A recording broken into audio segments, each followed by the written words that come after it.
Hello, this video is part of a series to teach you the basic spreadsheet skills. In this video you will learn how to widen a column.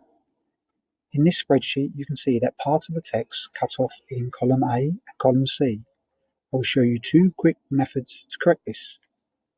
Firstly, move your cursor over to the column heading you want to increase, in this case column A. Hover the mouse between column A and column B. Click and hold the left mouse button and drag it until you can see all the text in column A. This is a bit of a trial and error.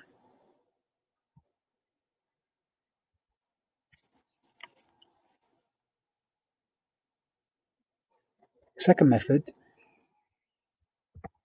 is if, like I show you in column C, if you do the same, hover over column C between C and D and then double click and the column will widen automatically. To do the same with rows, changing the height, use either method.